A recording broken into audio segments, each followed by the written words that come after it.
कह रहे थे कि पिद्दी सा देश है, 2 दिन में खुश हो जाएगा। मैं तो कभी नहीं मानी थी। मुझे कि घुटनों पर आया कौन? भारत, पाकिस्तान, किसको माना जाए? और घुटनों पे कौन आया है? घुटनों पे भारत आया है। मोदी की हिम्मत नहीं है बोलने की। जीत पाकिस्तान की हुई है, आपकी सेना की कमजोरियां जाहिर हो गई है। पाकिस्तानी मीडिया हम लोग का मीम बना के मजाक बना रही है कि 4 घंटे हमने जवाब दिया, भारत ने सीज फायर करके रख दिया। देश की प्रतिष्ठा आपने मिट्टी में मिला दी। आप CNN हो, वॉशिंगटन पोस्ट हो, राइटर हो, सब सिर्फ एक चीज हमारी दिखा रहे हैं, आप जिसको छुपाना चाह रहे हैं। छुपेगी है ही नहीं, छुपी है ही नहीं। और सारे टेलीविजन चैनल आपके इस्लामाबाद में कब्जा कर चुके हैं।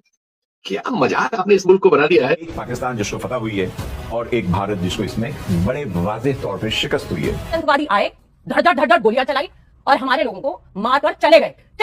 जमीन निकल गई, आसमान में चले गए कहां? ऑपरेशन सिंदूर के जरिए भारत ने आखिर हासिल क्या किया?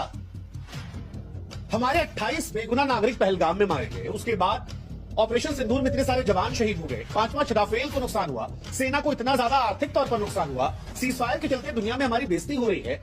पाकिस्तान जश्न मना रहा है। देखो, दुनिया पाकिस्तान के साथ खड़ी है।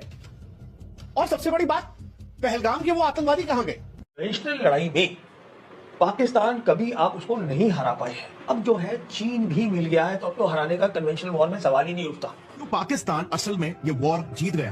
क्या अगर ऑपरेशन सिंदूर के बारे में हमें जो भी कहानी बताई जा रही है वो सिर्फ आधी सच्चाई हो? क्या अगर हमारी मीडिया, हमारी गवर्नमेंट हमसे झूठ कह रही हो और असली सच्चाई ये है कि हम वॉर जीते ही नहीं? कई इंडियंस आज मतलब इतनी शर्मनाक सरकार है कि उस पर एक अक्षर नहीं बोली। सिर्फ एक बात की नोटिस है, वो कुछ मीडिया में आया है कि रफाल और एक और जहाज हमारा मार गिराया गया। सारी कोई भारतीय सच का सामना पश्चिम में हो तो कैसे करे बताइए? क्या कश्मीर पाकिस्तान को देने की तैयारी तो नहीं हो रही है? और रफाल कैसे गिरा? क्योंकि आपने जिस रफाल की सुरक्षा की दुनिया में बेस्ट है, वो फेल हो गया है। और बहुत जो विश्व का मीडिया है वो भरा पड़ा है। इसलिए ट्रंप को बैकडोर से बुलवाया गया कि आओ जी, हमें किसी तरीके से इस चक्कर से निकाल दो। तो ये जो भारतीय मीडिया इस सारे दौरान में जिस तरीके से एक्सपोज हुआ है, जिस तरीके की थू छिछालेदारी हुई है, मजाक उड़ रहा है दुनिया में। पुलवामा ले लीजिए, आप चाहे पहलगाम ले लीजिए, गए कहां? 300 किलो RDX आया, आगे 40 जवानों को उड़ा गया। कौन थे पता है आपको? कुछ किसने मारा आप जानते हैं? वही पहलगाम हुआ। कौन आया, कहां से आया, मारे? इतनी बड़ी बड़ी बंदूकें लेके हमारे देश। क्या ये सवाल इस देश की जनता के फेवर के नहीं है? क्या आपकी सुरक्षा के लिए है कि नहीं है? क्या आपके विरोधी कैसे हो गए सवाल? ये देश विरोधी कैसे हो गए सवाल? आपका इससे बड़ा आप हार हो नहीं सकती। अब आप अपना सोशल मीडिया लगाएं, आप अपनी मीम्स बनाएं या कुछ भी करें, उससे डैमेज कंट्रोल नहीं होने वाला है। जी हाँ दोस्तों, वीडियो की शुरू में आपने देख लिया, आगे चलकर मुकम्मल तफसील से वीडियो देख सकते हैं। पाकिस्तान ने भारत को कहीं भी मुंह दिखाने के काबिल नहीं छोड़ा। भारतीय तजिया नगार मोदी पर बरस पड़े। भारतीय तजिया नगारों का कहना है पाकिस्तान ने भारत की जमकर टुकाई की है। और इसके अलावा भारतीय तजिया नगार पाकिस्तान के बारे और भारत के बारे में क्या बात कर रहे हैं, जानते इस वीडियो में। चलते हैं वीडियो की जानब। भारत का कोई रुख ही नहीं है सामने। भारत का रुख ये है कि आप जो ट्रोल पाल रखे हैं आपने, उनसे आप अपने विदेश सचिव को गालियां दिलवा रहे हैं, उसकी लड़की को। मतलब इतनी शर्मनाक सरकार है कि उस पर एक अक्षर नहीं बोली। उस पर IAS एसोसिएशन बोलती है और उस अफसर को भी सामने आके इनको बेइज्जत करना चाहिए। वो बेचारा नौकरी कर रहा है, जो सरकार की राय है वो राय प्रकट कर रहा है प्रेस कॉन्फ्रेंस में। इसके लिए उसकी लड़की, उसकी बीवी, उसके बच्चों, उसके बहू को गाली दी जाएगी, उसकी बहन को। क्या देश आपने बना लिया? ऐसे गुंडे के खिलाफ कार्रवाई क्यों नहीं की? हमारे प्रधानमंत्री जी ने मजाक बना लिया है। महाभारत सीरियल के पीछे से जैसे आवाज आती है, 2 दिन प्रैक्टिस करके आवाज पीछे से 22 मिनट दे रहे हैं, वॉइस ओवर कर रहे हैं। ये वॉइस ओवर का सवाल है। देश की प्रतिष्ठा आपने मिट्टी में मिला दी। आपका प्रवक्ता कह रहा है टेलीविजन चैनल में बैठ के, हमने तो कोई लड़ाई की नहीं, हमारा युद्ध कहां हुआ? हम तो टेररिस्ट ठिकानों पे हमला करके अपने घर में बैठे और सारे टेलीविजन चैनल आपके इस्लामाबाद पे कब्जा कर चुके हैं।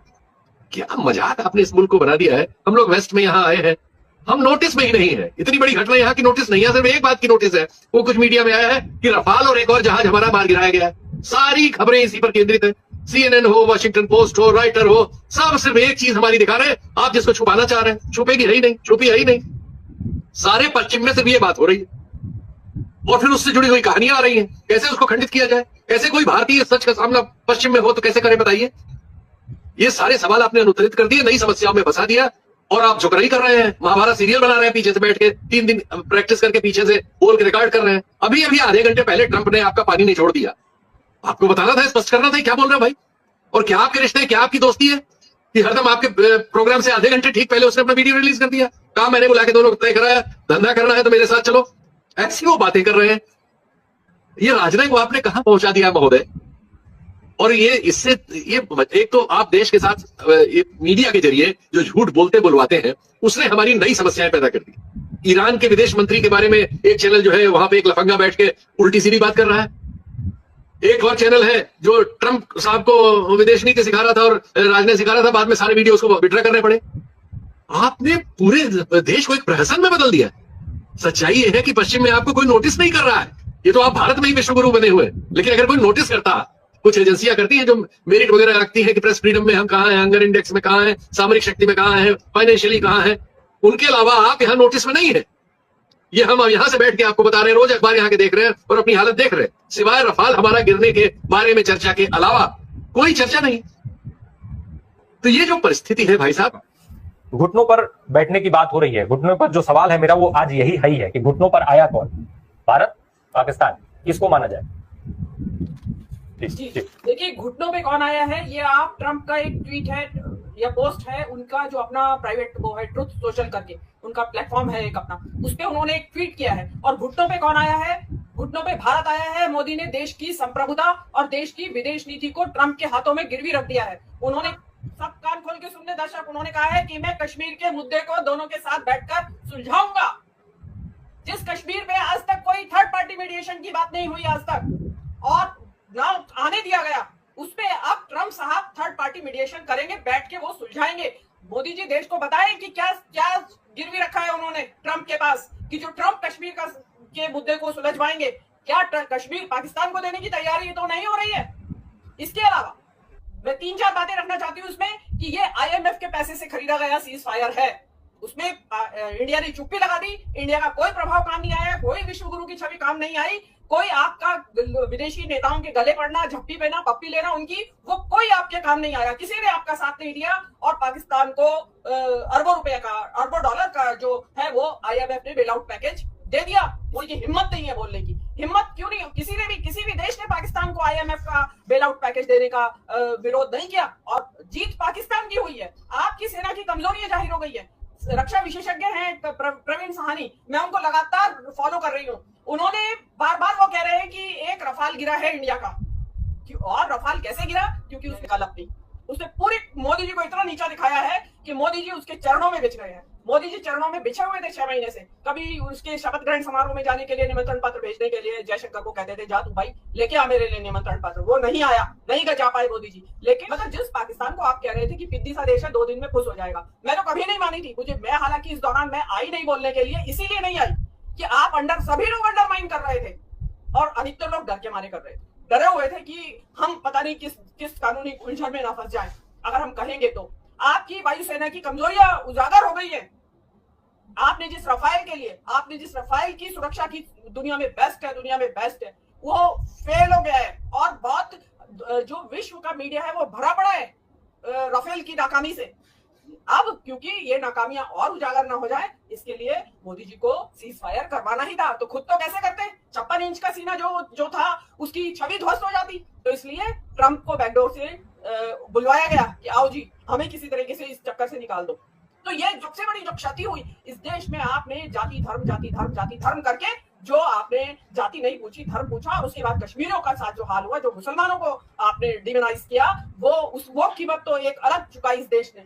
लेकिन आप जो मोदी जी जो करना चाह रहे थे इसके जरिए वो हासिल नहीं कर पाए। उसके इलेक्शन के बीच में जाति जनगणना का टास्क दे दिया आपने अनुभव लोगों को, वो उससे अभी निकले भी नहीं थे, मोदी जी ने ये सरेंडर कर दिया। और भारतीय मीडिया इस सारे दौरान में जिस तरीके से एक्सपोज हुआ है, जिस तरीके की धू छिछालेदारी हुई है, मजाक उड़ रहा है दुनिया में, उसमें आप एक नया घटनाक्रम और जुड़ा है। ये कोई मेजर आर्या अवतरित हो रखे हैं आजकल इनके सीन पे। उस मेजर आर्या ने, जब ये ईरान का विदेश मंत्री इंडिया में था, उसको सुअर या सुअर की औलाद कुछ कहा है, उसका स्ट्रॉन्ग ऑब्जेक्शन लिया है ईरान की गवर्नमेंट ने। अब आप उसकी सफाई देते रहिएगा। और इसमें सबसे इंपॉर्टेंट जो बात आपने शुरू में कही, चर्चा होना चाहिए था मोदी का, चर्चा हो रही है इंदिरा गांधी की।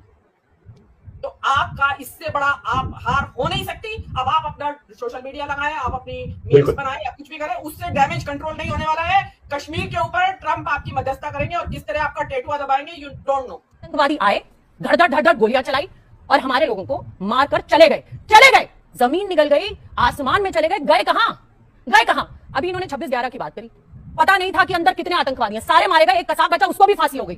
पुलवामा ले लीजिए, आप चाहे पहलगाम ले लीजिए, गए कहां? 300 किलो RDX आया, आके 40 जवानों को उड़ा गया। कौन थे? पता है आपको कुछ? किसने मारा आप जानते हैं? वही पहलगाम हुआ। कौन आया, कहां से आया, मारे इतनी बड़ी बड़ी बंदूकें लेके हमारे देश के नागरिकों को आकर, जैसे प्लेग्राउंड है, मारा और मारकर चले गए। कौन सी ऐसी ताकत थी, कहां थे आप? मुझे बोलने दीजिए, जब आप बोल रहे थे मैं 10 सेकंड और हाँ, कहां गए?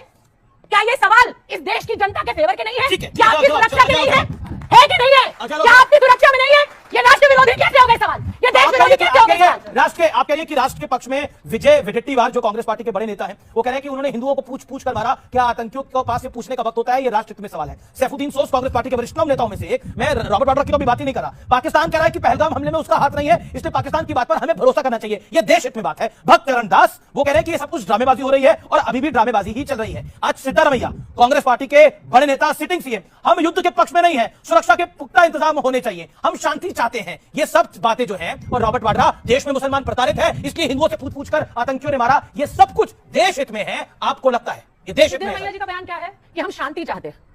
आपने पढ़ा, पूरा पढ़िए, आप फिर से पढ़िए आदि जी। हम युद्ध के पक्ष में नहीं है। युद्ध के पक्ष में क्या? कौन मरेगा? गरीब किसान का बच्चा। लेकिन हम ये चाहते हैं, आप जवाब दीजिए। अरे आप शांत बैठ गए, आप कास्ट सेंसस कर रहे हो, हफ्ते से ज्यादा हो गए, 28 लोग मर गए, उनके परिवार की पीड़ा देखो, उसके बाप को अस्थियां विसर्जित करते हुए फपक फपक के रोते हुए देखो, कहां गया आपका दर्द? आप कास्ट सेंसस पे आ गए, चलिए करिए, लेकिन पाकिस्तान को भी तो मुंह तोड़ जवाब दीजिए। कांग्रेस का ऑफिशियल बयान है, स्पेशल कॉन्फ्रेंस बोल रहा हूं, कांग्रेस का ऑफिशियल बयान है, हमारे नेता का बयान है कि सरकार के साथ खड़े हैं, मारो पाकिस्तान। देखिए ऐसा है, चिल्लाने से या छाती पीटने से आपके कृत्य खत्म नहीं होंगे। जिनके घर का बच्चा 26 से 11 एक मिनट, मैं आपके बीच में नहीं बोल रहा, मैं आपके बीच में नहीं बोल रहा, आराम से बात करना, फिर आप चिल्लाते रहिए। आपके चिल्लाने से सच्चाई नहीं बदलेगी डॉली जी, चिल्लाने से सच्चाई नहीं बदलती। नहीं, सच्चाई तो आपकी जिस है। दिन हमला हुआ, जिस दिन पहलगाम का ऐसी है। डिबेट नहीं होती है। जी हाँ दोस्तों, अगर आप भारतीय मीडिया का रिएक्शन देखना और सुनना पसंद करते हैं तो मेरे चैनल को सब्सक्राइब करें ताकि इस तरह की इन्फॉर्मेटिव वीडियो आप तक बर वक्त पहुँचती रहे। मिलते हैं नेक्स्ट वीडियो में। नेक्स्ट वीडियो दीजिए इजाज़त। अल्लाह हाफिज़।